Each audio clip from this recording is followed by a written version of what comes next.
Welcome students, class 6 ৰ এই ভিডিঅ'টোলৈকে মই তোমালোক সকলোকে ওয়েলকাম জনাইছো। আজিৰ ভিডিঅ'টো স্কিপ নকৰাকৈ প্ৰথমৰ পৰা শেষলৈকে মন দি চাবা। নিশ্চয় তোমালোকে গোটেই এক্সাৰসাইজটো ভালদৰে বুজিব পাৰিবা আৰু লগতে যদি ভিডিঅ'বিলাক ভাল লাগিছে তেতিয়াহ'লে চেনেলটো সাবস্ক্ৰাইব কৰিবা। ঠিক আছে? তো এতিয়া আমি ষ্টাৰ্ট কৰোঁ। আমি কৰিছা অহা 7.8 বা এক্সাৰসাইজ 7.8 লৈকে আহিছো। এটা ফাৰ্স্ট কোৱেশ্চনটো দিয়া আছে তলৰ ভগ্নাংশ কেইটাক তুলনা কৰা। ঠিক আছে? সো প্ৰতিটো কোৱেশ্চনতে আমাক কি আছে দুটা ভগ্নাংশ দিয়া আছে, আমি তুলনা কৰিব লাগে। এতিয়া তুলনা মানে কি? তুলনা মানে বেলেগ একো নহয়, আমি কি চাব লাগে ডাঙৰ বা সৰুটো চাব লাগে। কোনোবা এটা ভগ্নাংশ ডাঙৰ, কোনোবা এটা ভগ্নাংশ সৰু। আমি জানিব লাগিব ভগ্নাংশ কেনেকৈ তুলনা কৰা হয়। মই দুটা বেলেগ বেলেগ কেছ লৈছো। ঠিক আছে? প্ৰথম ক্ষেত্ৰত চোৱা, এটা বস্তুক দুই ভাগ কৰি মই কি লৈছো এক অংশ লৈছো, এক ভাগ লৈছো। ইয়াতে চোৱা, এটা বস্তুক মই তিনি ভাগ কৰি মই দুই ভাগ লৈছো। এই ছবিটো আমি ডাইৰেক্টলি চাই ক'ব নোৱাৰো কোনটো ডাঙৰ বা কোনটো সৰু। কাৰণ কিয় ইয়াত যি দুটা বস্তু আছে সেই বস্তু দুটা কি কৰা হৈছে দুটা বেলেগ বেলেগ ভাগত ভাগ কৰা হৈছে, হয় নহয়? ইয়াক দুটা ভাগত ভাগ কৰা হৈছে, এক তিনিটা ভাগত ভাগ কৰা হৈছে। গতিকে যেহেতু বেলেগ বেলেগ ভাগত ভাগ কৰা হৈছে সেইকাৰণে আমি ইহঁতক চাই পেলাই আমি ক'ব নোৱাৰো যে দুই ভাগৰ এক ডাঙৰ নে তিনি ভাগৰ দুই ডাঙৰ। ঠিক আছে? এতিয়া দ্বিতীয় পিকচাৰটোলৈকে আহা। ইয়াত চোৱা, ইয়াতে কি কৰিছে প্ৰথম বস্তুটো কেইটা ভাগত ভাগ কৰিছে চাৰিটা ভাগত ভাগ কৰিছে। তো ইয়াৰ পৰা কেইটা ভাগ লৈছে দুটা ভাগ লৈছে। আকৌ দ্বিতীয় বস্তুটোক চোৱা, কেইটা ভাগত ভাগ কৰিছে চাৰিটা ভাগ কৰিছে। চাৰিটা ভাগত কেইটা ভাগ লৈছে এটা ভাগ লৈছে। এতিয়া এই চিত্ৰটো চাই, এই চিত্ৰ দুটা চাই আমি ক'ব পাৰো যে কোনটো ডাঙৰ। কোনটো ডাঙৰ? আমাৰ চাৰি ভাগৰ দুইটো ডাঙৰ। কিয়? কাৰণ কিয় ইয়াক চাৰিটা ভাগত ভাগ কৰিছে, ইয়াকো চাৰিটা ভাগত ভাগ কৰিছে। তো যে দুটাকে চাৰিটা ভাগত ভাগ কৰি ইয়াতে দুটা ভাগ লৈছে, ইয়াতে এটা ভাগ লৈছে। তাৰ মানে সমান ভাগত ভাগ কৰিছে, কৰি পেলাই ইয়াতে কি লৈছে বেছিকে লৈছে, ইয়াতে কমকে লৈছে। হা, সেইকাৰণে আমি ক'ব পাৰো যে ইয়াতে কোনটো ডাঙৰ চাৰি ভাগৰ দুই ডাঙৰ। ইয়াত সমান ভাগত ভাগ কৰা আছে অৰ্থাৎ কি হৰ সমান। হা, ইয়াতে বেলেগ বেলেগ ভাগত ভাগ কৰা আছে অৰ্থাৎ কি অৰ্থাৎ হৰ অসমান। যে আমি যদি দুটা বস্তুক তুলনা কৰিব লাগে তেতিয়াহ'লে প্ৰথম কণ্ডিশ্যনটো কি? ফাৰ্ষ্ট কণ্ডিশ্যনটো হৈছে আমাৰ কি হ'ব লাগিব হৰ দুটা সমান হ'ব লাগিব। হৰ দুটা সমান হোৱাৰ পিছত লব দুটাৰ ভিতৰত যিটো ডাঙৰ হ'ব সেইটো হ'ব আমাৰ ডাঙৰ ভগ্নাংশ। এটা আমি কুৱেশ্যন এটা সলভ কৰি যাব পাৰিম। হ'ব? তাৰপৰা মই লিখি দিছো দুটা ভগ্নাংশৰ হৰ সমান আছে, দুটাৰে 6।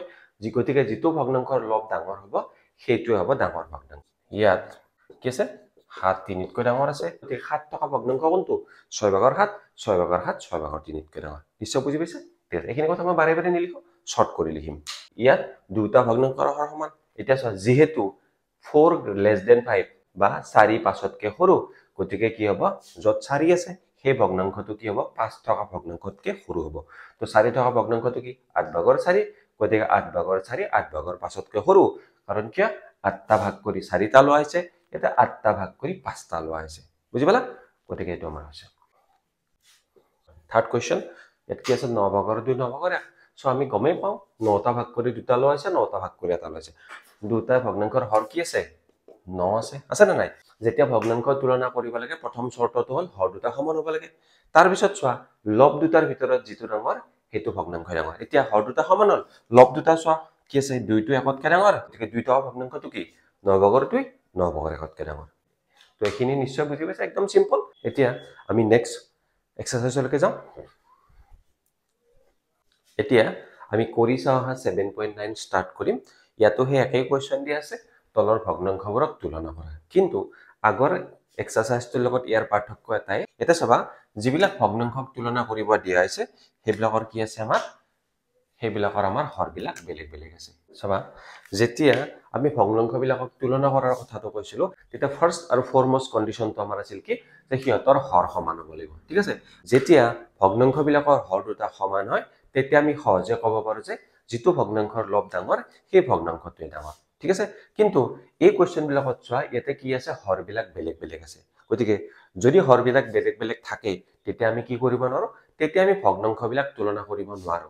গতিকে আমি কি কৰিব লাগিব? তো আমাৰ কাম সেই আগৰ কণ্ডিশ্যনটোৱে, আমাৰ কাম হ'ব প্ৰথমতে আমি কি কৰিব লাগিব হৰবিলাক সমান কৰিব লাগিব। ঠিক আছে? মই কি কৰিছো, মই দুটা ভগ্নাংশকে তলে তলে লিখি লৈছো। এতিয়া মই ক'লো না আমাৰ কাম কি হ'ব, আমি হৰ দুটা সমান কৰিব লাগিব। ঠিক আছে? তো মই প্ৰথমতে চাই লোৱা ইয়াৰ হৰটো কি আছে 3 আছে, ইয়াৰ হৰটো কি আছে 8 আছে। গতিকে সেই 3 আৰু 8ক মই কি কৰিম জানানে একে হৰলৈকে নিব লাগিব।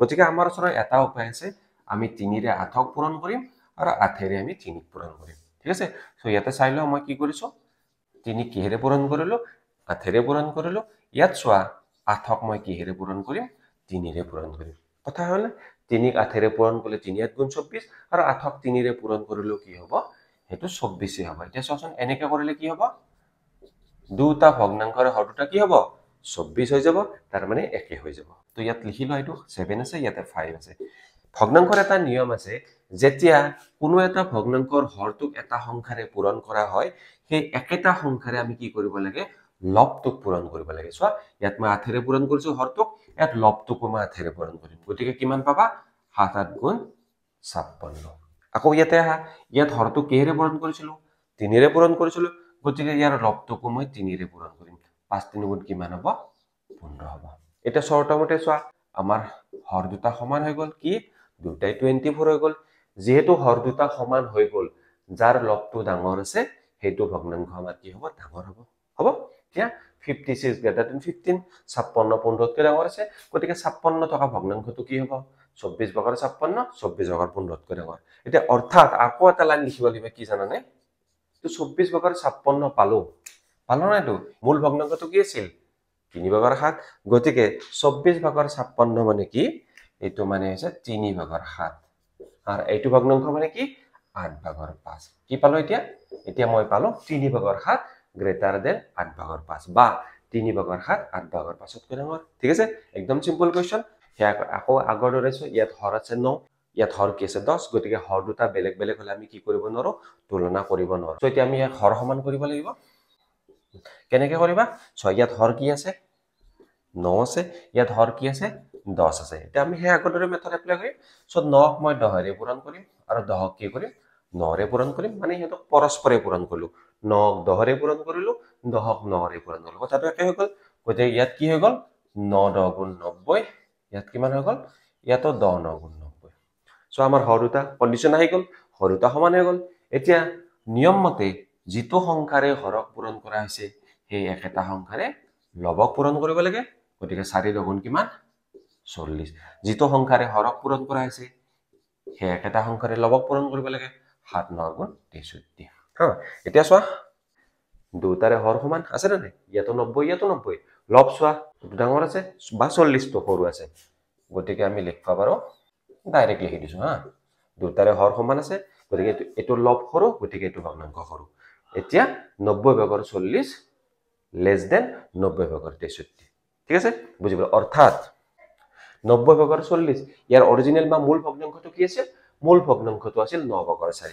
গতিকে 90 ভাগৰ 40 ৰ জায়গাত 9 ভাগৰ 4 আৰু 90 ভাগৰ 63 ৰ জায়গাত 10 ভাগৰ 7 মই লিখি দিব পাৰো হৈ গল অৰ্থাৎ আমি কি পালো যে প্ৰথম ভগ্নাংশটো দ্বিতীয় ভগ্নাংশতকৈ সৰু ডাঙৰ চিনি পালে এই জুঙা মুখখন যিফালে থাকে সেইফালে সৰু হয় আৰু যিফালে এক্সটেন্ড মিলিত মেলা খাই থাকে সেইফালে ডাঙৰ ক্লিয়াৰ মই লিখি লৈছো চোৱা ইয়াতো একে কথা হৰ কি আছে 5 আছে ইয়াত হৰ কি আছে 13 আছে না নাই গতিকে মই যদি দুটা পূৰণ কৰো 5 ৰে 13 পূৰণ কৰো 13 ৰে 5 পূৰণ কৰি দিও একে হৈ যাব গতিকে 5 ৰে 13 পূৰণ কৰিলো আৰু 13 5 ৰে তাৰ মানে এইটো হৰৰে পূৰণ কৰিলো আৰু এইটো হৰৰে হৰটোক যিটো সংখ্যাৰে পূৰণ হৈছে একে সংখ্যাৰে লবক পূৰণ ইয়াতো হৰক যিটো সংখ্যাৰে পূৰণ একে সংখ্যাৰে লবক পূৰণ চোৱা 5 13 গুণ 65 6 13 গুণ 78 ইয়াত চোৱা 13 5 গুণ 65 8 5 গুণ 40 হৈ গল বুজি পালো এতিয়া সো আমি দুটা হৰ একে পাই গল পাৰ নাই ইয়াত চোৱা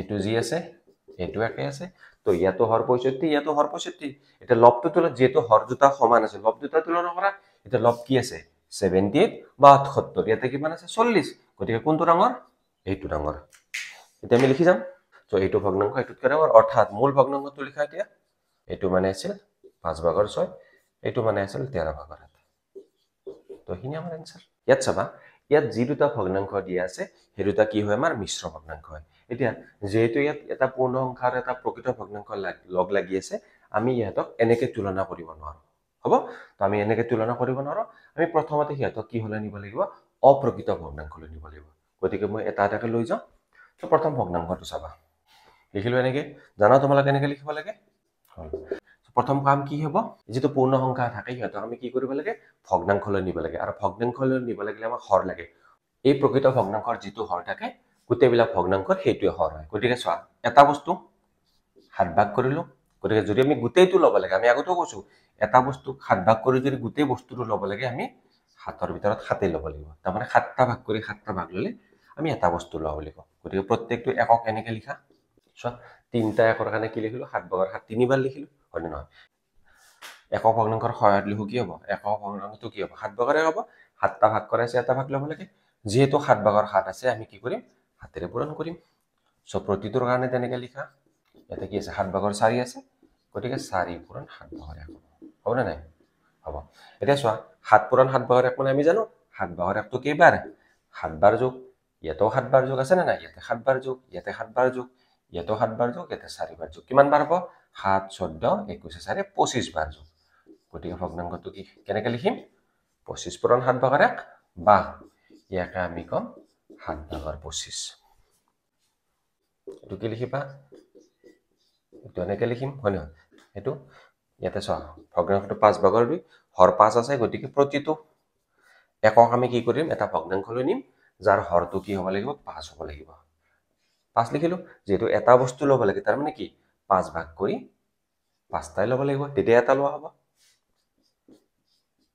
এক আছে গতিকে 5 ভাগৰ 5 কেইবাৰ 4 বাৰ ইয়াত কিমান আছে 5 ভাগৰ 2 চোৱা একক ভগ্নাংশলৈ ৰূপান্তৰণ কৰা কি হ'ব ইয়াৰ কাৰণে লিখিলো 5 পূৰণ 5 ভাগৰ ইয়াৰ কাৰণে লিখিলো ইয়াৰ কাৰণে লিখিলো ইয়াৰ কাৰণে লিখিলো লাষ্টত 5 ভাগৰ 2 আছে গতিকে 2 পূৰণ 5 ভাগৰ 1 হল কি 5 ভাগৰ 1 5ৰে পূৰণ মানে কি 5 বাৰ যোগ কৰা তো আমি যদি হেনেকে ধৰি লও ইয়াতে 5 বাৰ যোগ 5 বাৰ 10 বাৰ ইয়াতে 5 বাৰ 15 বাৰ ইয়াতে 5 বাৰ 20 বাৰ আৰু ইয়াতে 2 বাৰ কিমান হয় 20 এ 22 বাৰ অৰ্থাৎ 22 ৰে পূৰণ গতিকে আনসাৰটো কি হ'ব 5 ভাগৰ 22 হল তো এটো ভগ্নাংশ কিমান হল 5 ভাগৰ 22 এটো কিমান হল 7 ভাগৰ 25 এটা মই লিখি লও তো 3 সমস্ত 7 ভাগৰ 4 7 ভাগৰ 25 হৈছিল 4 সমস্ত 5 ভাগৰ 2 5 ভাগৰ 22 হৈছিল এতিয়া চোৱা আকৌ এটা এই ভগ্নাংশ দুটাৰ আমি কি কৰিম হৰ তুলনা কৰা আছে না নাই এফালে আছে 7 এফালে আছে 5 গতিকে আমি এটা হৰ বনাব লাগিব হৰ দুটা একে বনাব লাগিলে কি কৰিব লাগিব হিহৰ দুটাক পৰস্পৰক পূৰণ কৰিব লাগিব তাৰ মানে প্ৰথম হৰটোৰে দ্বিতীয়টোক পূৰণ দ্বিতীয় হৰটোৰে প্ৰথমটোক পূৰণ তো 7ৰে কাক পূৰণ কৰিবা 5ক 5ৰে কাক পূৰণ কৰিবা 7ক ভগ্নাংশৰ নিয়ম মতে ইয়াত লবটো কি আছে 25 তো হৰক যিহেৰে পূৰণ কৰিছো লবকো হেতুৰে পূৰণ ইয়াত চোৱা হৰক যিহেৰে পূৰণ কৰিছো লব কি আছে 22 ইয়াকো হেতুৰে পূৰণ কৰিলো 7 5 গুণ 35 25 5 গুণ 125 ইয়াত চোৱা 5 7 গুণ 35 আৰু 22 7 গুণ 154 হৈ গল এতিয়া আমি যি দুটা ভগ্নাংশ পালো বা যি দুটা ভগ্নাংশ পালো সেই ভগ্নাংশ দুটাৰ হৰ দুটা সমান তো এতিয়া আমি তুলনা কৰিব পাৰো পাৰনে নৰো চোৱা দুটাই 35 পালো একে হৈ গল এতিয়া আমি লব দুটা চাই লল যেটো লব আমাৰ ডাঙৰ হ'ব সেই ভগ্নাংশটো আমাৰ ডাঙৰ হ'ব ইয়াত চোৱা ইয়াত আছে 125 ইয়াত 154 গতিকে 154 ডাঙৰ বা 125 সৰু এতিয়া আমি লিখিম কি লিখিছো মই যেহেতু 125 154 তকৈ সৰু গতিকে 125 টকা ভগ্নাংশটো কি তো 125 টকা ভগ্নাংশটো 154 টকা ভগ্নাংশতকৈ সৰু হ'ব অৰ্থাৎ মূল ভগ্নাংশ চোৱা ইয়াৰ মূল ভগ্নাংশ কি আছিল 3 সমস্ত 7 ভাগৰ 4 ইয়াৰ মূল ভগ্নাংশ আছিল 4 সমস্ত 5 ভাগৰ 2 অৰ্থাৎ 3 সমস্ত 7 ভাগৰ 4 4 সমস্ত 5 ভাগৰ 2 তকৈ সৰু হ'ব